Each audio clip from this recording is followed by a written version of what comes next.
Hello বন্ধুরা, আবিরের গল্প আড্ডা চ্যানেলে আপনাদের সবাইকে স্বাগত। এখানে আপনি প্রতিদিন রোম্যান্টিক, মাফিয়া, ভৌতিক, স্যাড, ইমোশনাল, গ্যাংস্টার, ফানি, রহস্য, হ্যাকিং সহ আরও অন্য সব গল্প শুনতে পারবেন। তাই চ্যানেলটি সাবস্ক্রাইব করে নোটিফিকেশন আইকন অন করে রাখুন, যাতে কোনো গল্পই মিস না যায়। তাহলে চলুন আর দেরি না করে আজকের গল্পটি শুরু করা যাক।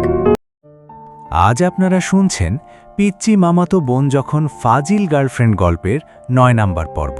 পরের দিন হুট করে শাওনের ডাকে আমার ঘুমটা ভাঙল। ধরফর করে চোখ মেলে দেখি বাহির একদম ফর্সা, সকাল হয়ে গেছে। দেয়াল ঘড়ির দিকে তাকিয়ে দেখি সকাল ৯টা বেজে গেছে। আজকে অবশ্য বাইরের আবহাওয়াটা বেশ পরিষ্কার, তেমন একটা কুয়াশা নেই। শাওন আমাকে আলতো ধাক্কা দিয়ে বলল, তাড়াতাড়ি ওঠ, তোর আব্বু ডাকছে তোকে, আর বাহিরে আজ অনেক কাজ আছে, ওঠ তাড়াতাড়ি। আমি বিছানা ছেড়ে উঠে ব্যালকনিতে গেলাম। সকালের মিষ্টি সূর্য দেখতে আমার অনেক বেশি ভালো লাগে।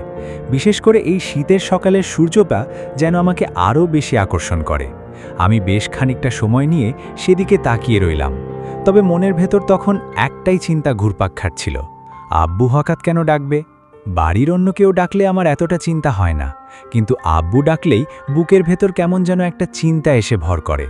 কারণ উনি ডাকা মানেই কোনো না কোনো শাসনের পর বকার সাথে কিছু জ্ঞান দান করবে। আমি ফ্রেশ হয়ে নিচে নেমে আসলাম। নিচে এসে তো আমি অবাক। কালকের ঘটনাটা যেন বাড়ির সবাই ভুলে গিয়েছে। দেখলাম সবাই বেশ খুশমেজাজেই আছে।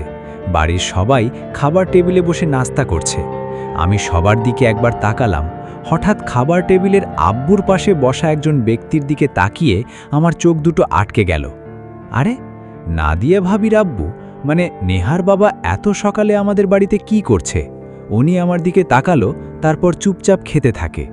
মাথা থেকে চিন্তা ঝেড়ে ফেলে আপাতত একটু বাইরে যাব বলে যেই না পা বাড়াইছি, ঠিক সেই মুহূর্তে বড় আব্বু ডেকে উঠলেন, নিলয়, এদিকে আয়, আমার পাশে এসে বস। বড় আব্বুর মুখে খাতিরময় কথা শুনে আমার বুকটা হঠাৎ ছ্যাঁত করে উঠল। বাপরে, এত খাতির! উনি তো জীবনে কোনোদিন আমাকে এভাবে ডাকেননি। বিষয়টা কেমন যেন রহস্যময় বলে আমার মনে হতে লাগলো। খাবার টেবিলের পাশের সোফাতে মাইশা, জিসান, নাজিয়া, সাজিদ, নিধিতা আর রিয়াদ একসাথে বসে আছে। আমি মাইশার দিকে তাকালাম, দেখলাম ও গালে হাত দিয়ে চুলগুলো এলোমেলো করে একদৃষ্টে সামনের দিকে তাকিয়ে আছে। ওর চোখের পলক পড়ছে না। আমি বড় আব্বুর দিকে তাকিয়ে একটু মুচকি হেসে আসছি বড় আব্বু বলে মাইশার দিকে এগিয়ে গেলাম।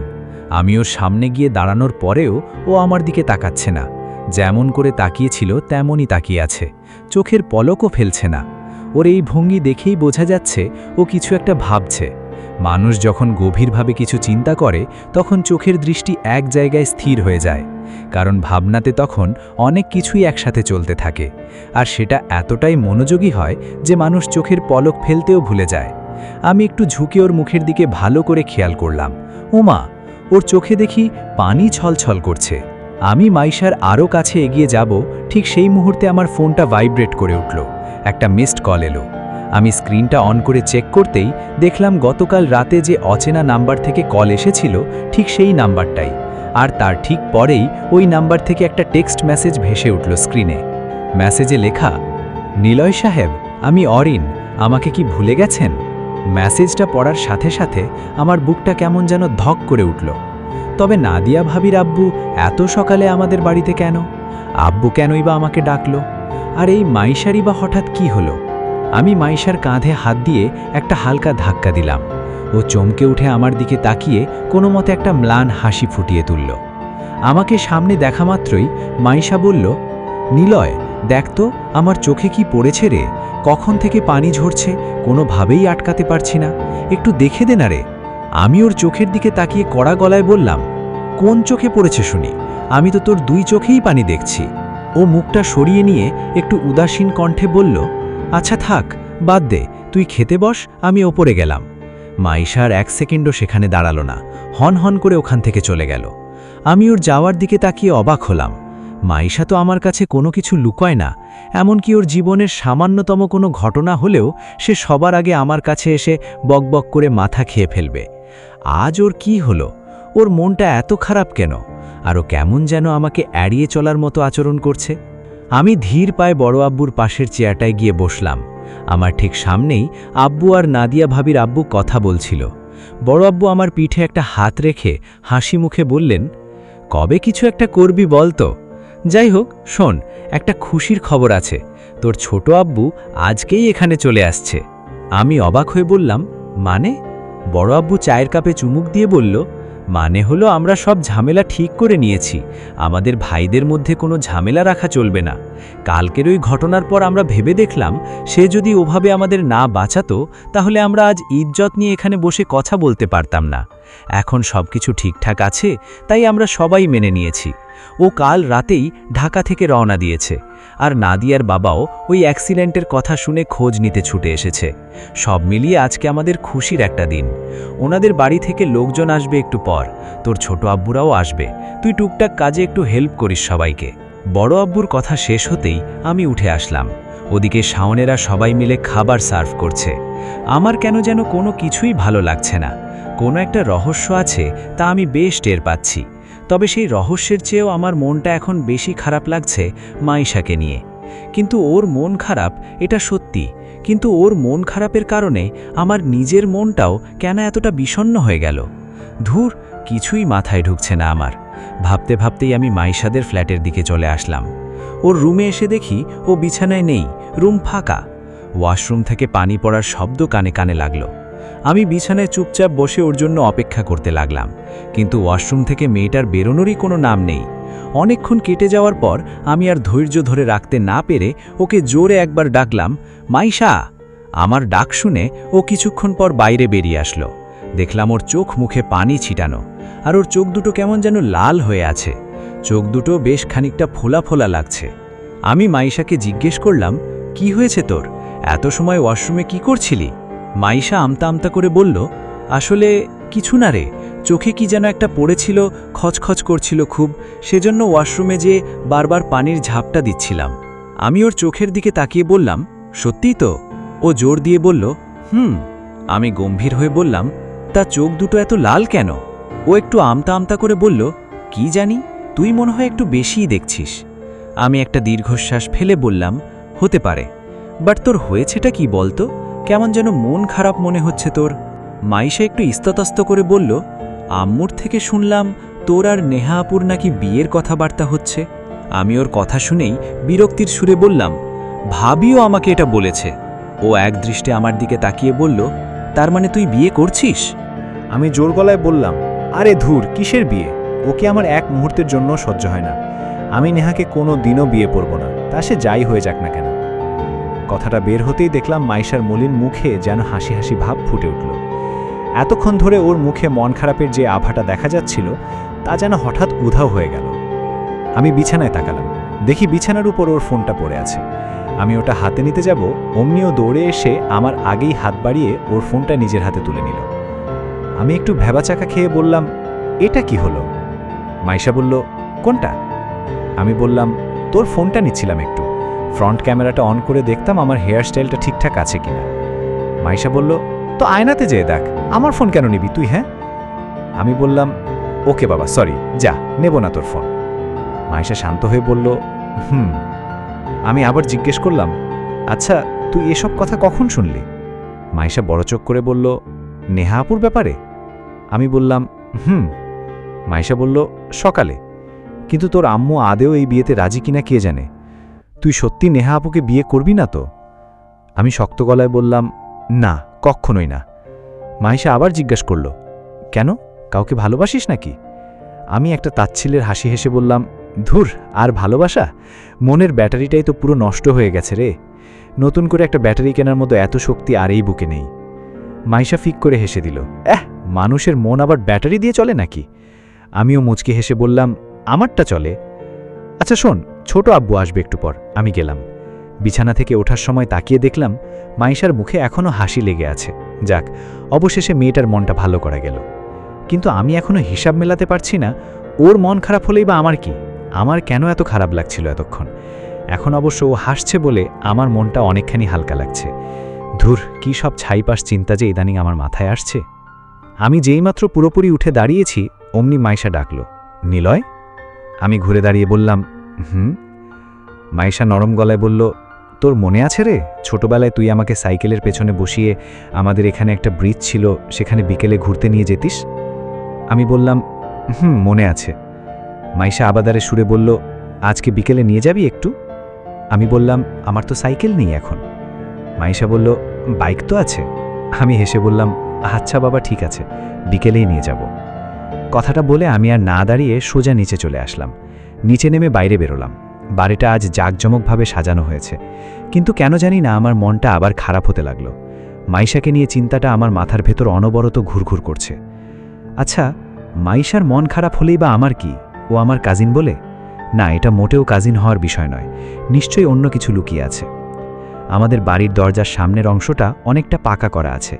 মেইন গেট অবধি একটা বড় গাড়ি অনায়াসে চলে যাওয়ার মতো সুন্দর রাস্তা বানানো হয়েছে। রাস্তার ডান পাশে একটা লিচু গাছ আছে, আর সেই গাছের নিচে গোল করে সিমেন্ট দিয়ে বসার জায়গা বানানো। আমি সেখানে গিয়ে বসলাম। কিছু সময় পর দেখলাম নেহা এসে আমার পাশে বসল। আমি নেহাকে দেখেই উঠে দাঁড়াতে যাব, অমনি নেহা বলে উঠল, নিলয়, প্লিজ একটু বসো। আমি বসলাম, তবে নেহার দিকে তাকালাম না। এই মেয়ের দিকে তাকাতে আমার ইচ্ছে করছে না। নেহার হাত ভর্তি ঘন করে মেহেদি দেওয়া, সেটা কেবল আর চোখে একবার দেখলাম। মনে পড়ে গেল অনেক আগের কথা। নেহা আমার খুব কাছে বলেছিল, নিলয়, আমাদের বিয়ের দিন কিন্তু আমি হাত ভর্তি মেহেদি দেব, তুমি দেখবা মেহেদির গাঢ় রঙে আমার 2 হাত লাল হয়ে আছে। তারপর বাসর ঘরে আমরা দুজন পাশাপাশি বসে সারা রাত গল্প করব। আমি তখন দুষ্টুমি হয়ে বলতাম, ধুর পাগলি, বাসর ঘরে কি কেউ গল্প করে নাকি? বাসর ঘরের আগে তো সারা দিন রাত কথা বললেই হয়, বাসর রাতে এত গল্পের কি আছে শুনি? নেহা তখন বোকার মতো জিজ্ঞেস করত, গল্প করে না তো মানুষ বাসর রাতে কি করে শুনি? আমি বলতাম, ইয়ে করে, ধুর, এখন বুঝবে না তুমি, সময় হলে একবারে দেখবা। নেহা তখন লজ্জায় লাল হয়ে আমার বুকে একটা আলতো কিল দিয়ে বলতো, ফাজিল ছেলে একটা। না, নেহার থেকে আমার এবার দূরে চলে যেতে হবে। মানুষ তো একসময় হারিয়ে যায়, কিন্তু মানুষের মুখে বলা কথা আর ফেলে আসা স্মৃতিগুলো তো কখনো হারিয়ে যায় না। ভালো তো সবাই বাঁচতে পারে, কিন্তু অনেকেই শেষ অবধি সেই ভালোবাসার সার্থকতাটা টিকিয়ে রাখতে পারে না, গ্রহণ করতে পারে না। ভালোবাসা হয়তো আবারও গ্রহণ করা যায়, কিন্তু আগের মতো সেই অনুভূতিটা আর ফিরে আসে না। হয় সেটা আগের চেয়ে অনেক কম হবে, আর না হয় অনেক বেশি হবে। নেহার প্রতি আমার আগ্রহ আরও বেশি কমে যাচ্ছে, আর এর পেছনে বিশেষ কোনো কারণ নেই। হয়তো আমার এই মনটা কোনো সাধারণ মানুষের মন নয়, এটা কোনো কম্পিউটারের মাদারবোর্ড দিয়ে তৈরি, যার সম্পূর্ণ নষ্ট হওয়ার মূলে ছিল কষ্ট নামক এক ইলেকট্রিক শকের মারাত্মক প্রভাব। এখন আমার এই মনটা নিতান্তই এক পরিত্যক্ত জিনিস, যার একমাত্র স্থান হতে পারে কোনো ডাস্টবিনে, আর না হয় পুরনো ভাঙাচোরা কোনো ভাঙাড়ির দোকানে। নেহা মুখ বাঁকিয়ে চ্যালেঞ্জ ছুড়ে দিয়ে বলল, বলেছিলাম না তোমার সাথে ভালোবাসার মাইন্ড গেম খেলব? আমি তেড়া বেঁকা হেসে জবাব দিলাম, ভালোবাসার মাইন্ড গেম, সাথে কষ্টের গেমটাও ছিল। নেহা পাত্তা না দেওয়ার ভং ধরে বলল, সেসব ভুলে যাও, নতুন করে বাঁচতে শেখো। আমি কড়া গলায় বললাম, অন্তত তোমাকে নিয়ে নতুনভাবে বাঁচার স্বপ্ন দেখি না। আর মানুষ কেউ কারোর জন্য মরে না, মরে কেবল তার দেওয়া কষ্টের স্রোতে অনুভূতির পাহাড়। যারা সত্যিই কারোর জন্য মরে তারা হয় ভালোবাসার কাঙাল, আর না হয় অতীব বোকা। আমি তোমার জন্য নিজেকে মারতে পারতাম, কিন্তু এটা অন্যায়। তোমাকে ভালোবাসি না নেহা, আর না তোমার প্রতি ভালোবাসা আসবে। নেহা একটা দীর্ঘশ্বাস ফেলে আফসোসের সুরে বলল, একটা ভুলের জন্য আজ এত কিছু? আমি তার ছেলের হাসি হেসে বললাম, ভালোবাসায় ভুল সঠিক নেই, তা না হলে মানুষ কখনো ভুল সময়ে ভুল মানুষকে ভালোবেসে ফেলত না। ভালোবাসা যুক্তির বাইরের জিনিস, এখানে জোর, ট্রিক্স, পদ্ধতি খাটে না। যদি তোমার বর থাকতে তুমি কাউকে ভালোবাসবে, এটা সম্পূর্ণ যুক্তির বাইরে। নেহা এবার নিজের জেদ ধরে একগুঁয়ে গলায় বলল, নিলয়, আমি এত কিছু জানি না। আমি বিয়ের দিন আপুকে সবটা বলে দিয়েছিলাম। এখানে আসার পর আপু তোমাকে এগুলোই বলার জন্য ডেকেছিল। কালকে আমি আব্বুকেও বলেছি তোমার ব্যাপারে। মজার ব্যাপার কি জানো, আব্বু আমার কথা বলার মাঝপথে উল্টো তোমাকে নিয়েই কথা বলে এবং তোমাকে বিয়ে করতে বলে। খুশির খবর, তাই না? আমি একটুও না অবাক হয়ে সোজাসাপটা বলে দিলাম, মোটেও না, যা কিছু হয়ে যাক আমি তোমাকে বিয়ে করব না। নেহা একটু নরম হয়ে অনুনয় করার মতো করে বলল, কেন এমন করছো? আমাকে একবার বিশ্বাস করে দেখো। আমি বেশ গম্ভীর গলায় বুঝিয়ে বললাম, ভালোবাসা আর বিশ্বাস যখন শেষ হয়, তখন ভালোবাসা যেমনই হোক না কেন, এই দুটো জিনিসের মিল না হলে জমে না।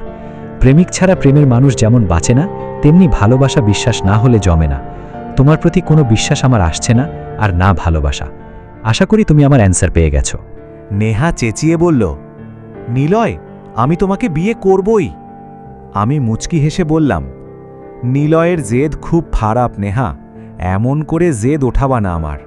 পুরোপুরি জেদ উঠলে তোমাকে বিয়ে করব না মানে এমন কোনো শক্তি নেই যে তখন তোমাকে আমি বিয়ে করব বা আমাকে রাজি করাবে। নেহা প্রায় কেঁদে ফেলার মতো গলায় বলল, নিলয়, তোমাকে ভালোবাসি, সারা জীবন থাকতে চাই। আমি পুরনো ক্ষত মনে করিয়ে দিয়ে জিজ্ঞেস করলাম, প্রথমবার এটা বলেই প্রপোজ করেছিলে, মনে আছে? নেহা মাথা নিচু করে স্বীকার করে গেল, সবটাই মনে আছে।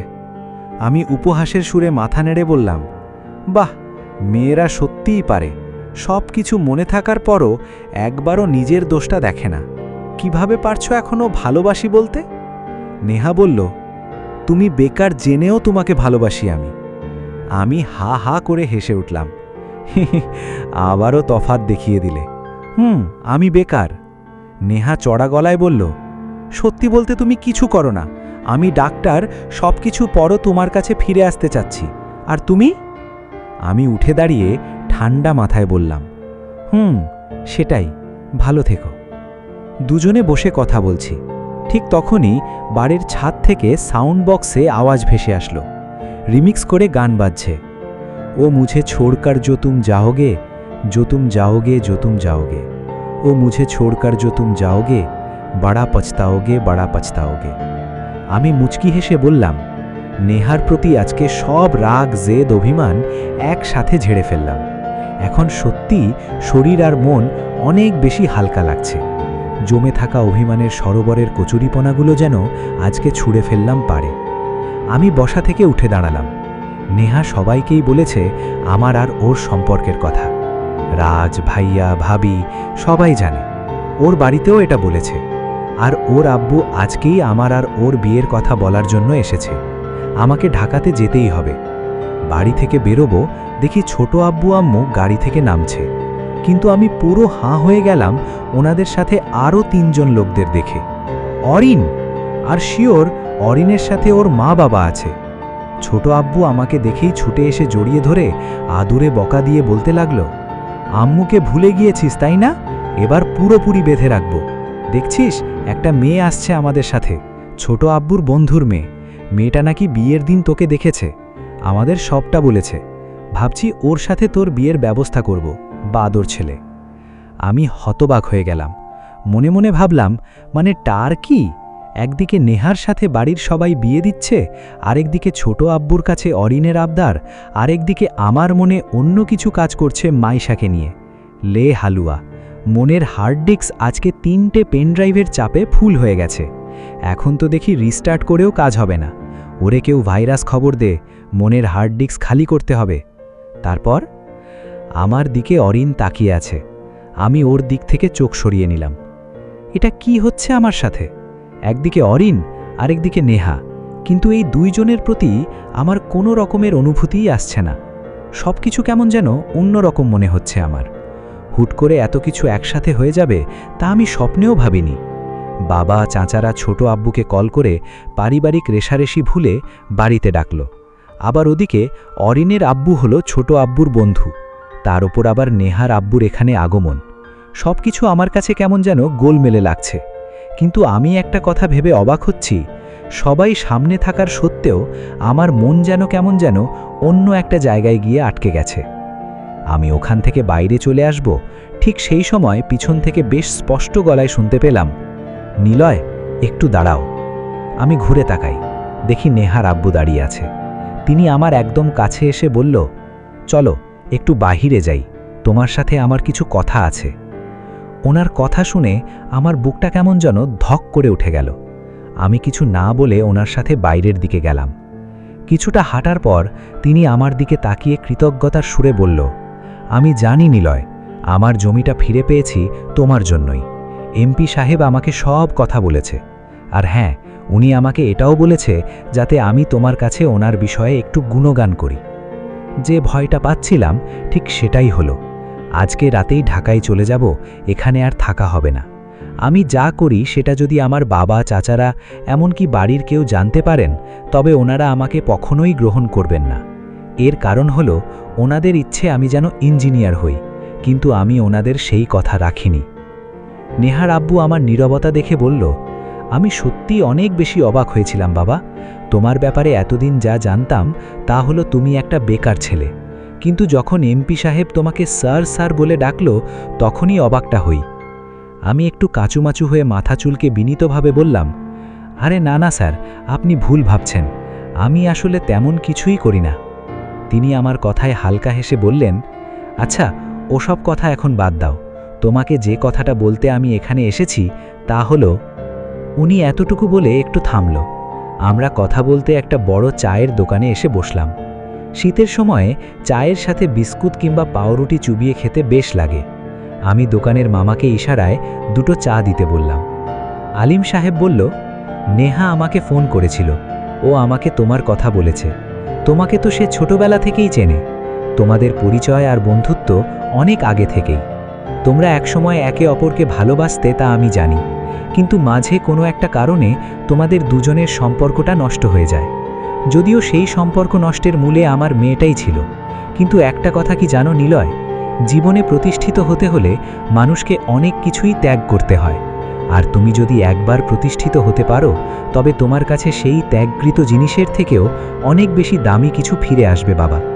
আমি জানি না নেহা তোমার বিষয়ে আমাকে কি বলেছে, আর সত্যি বলতে আমি জানতেও চাই না।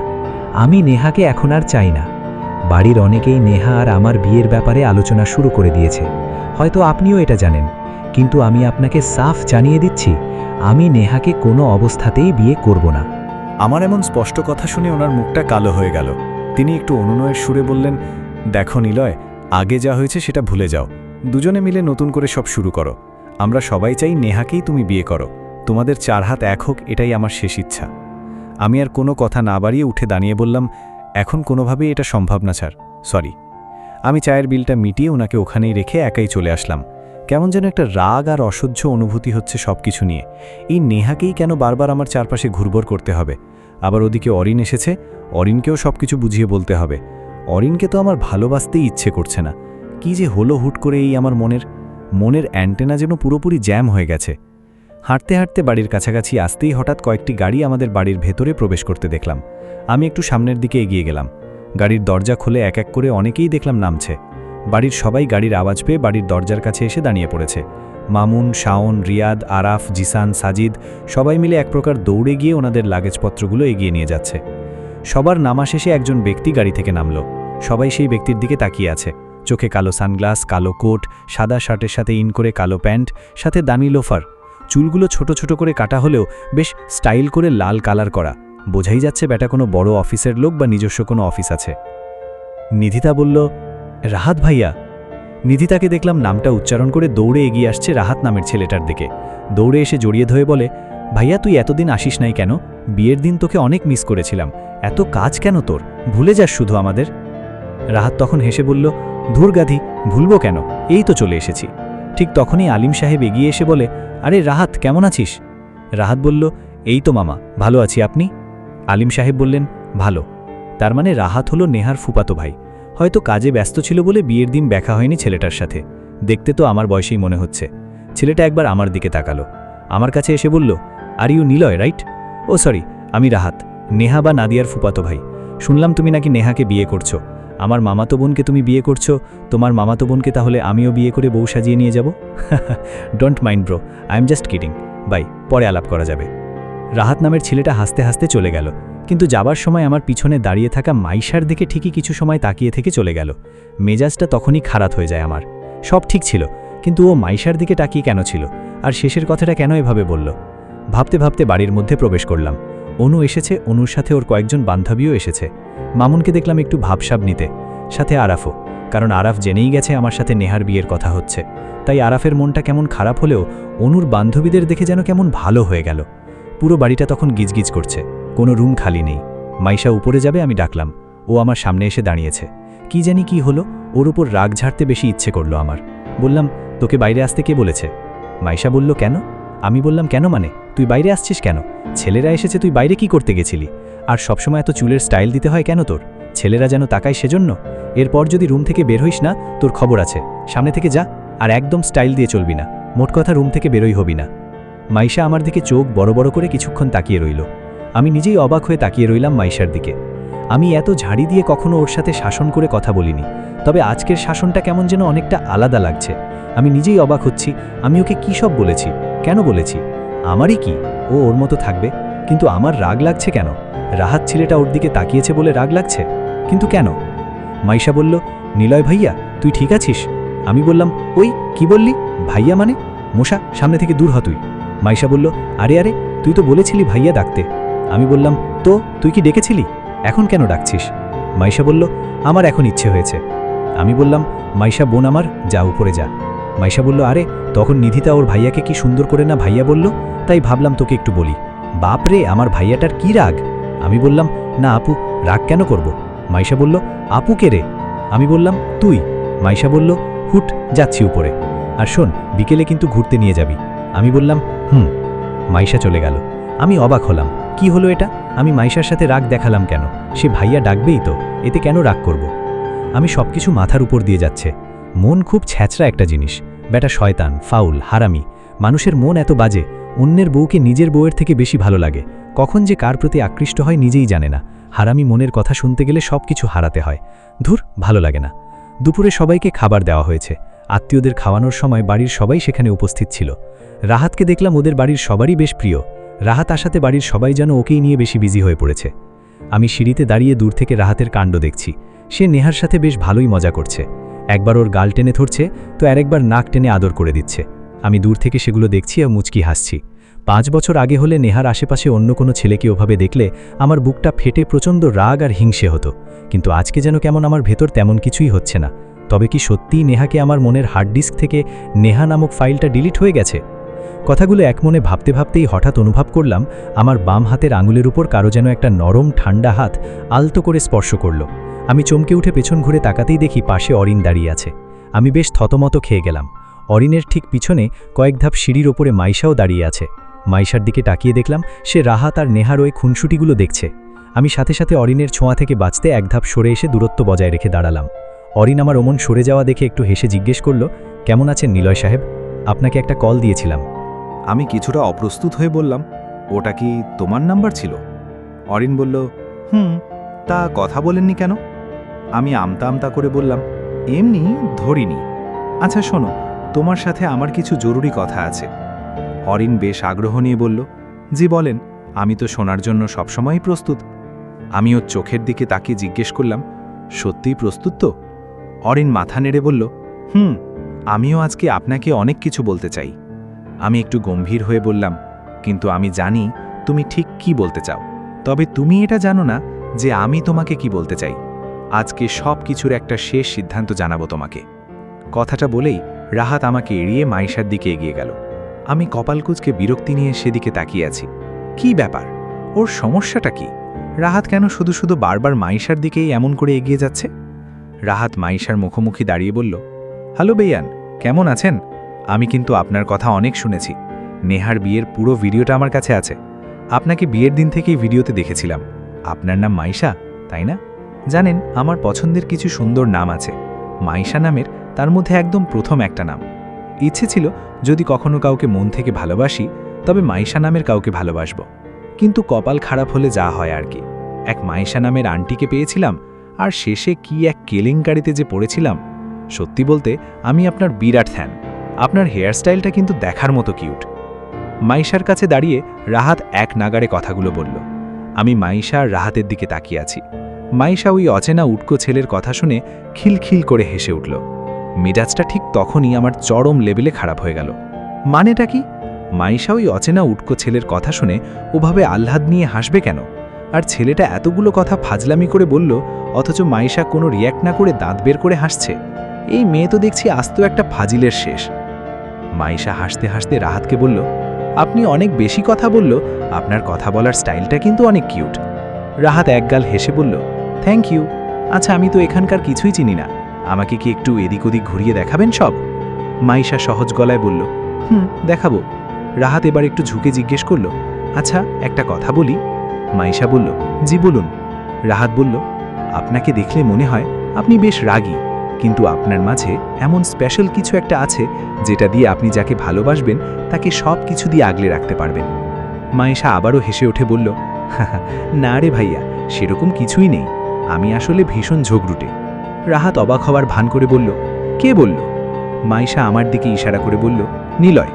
নিলয় আর আমি সব সময় ঝগড়াই করি। রাহাত তখন সিঁড়ির দিকে তাকিয়ে বাঁকা হেসে বলল, আচ্ছা নিলয় সাহেব, উনি নিজেই মনে হয় আপনাকে সহ্য করতে পারে না, তাই অকারণে ঝগড়া করে। বহুত হয়েছে, আর আমি এসব নিতে পারছি না। মেজাজ খারাপের একদম শেষ সীমানায় চলে গেছি আমি। ধপধপ করে সিঁড়ি ভেঙে নিচে নেমে মাইশাদের একদম কাছে গেলাম। অনেকটা সময় নিয়ে রাগে ওদের দুজনের দিকে তাকিয়ে রইলাম।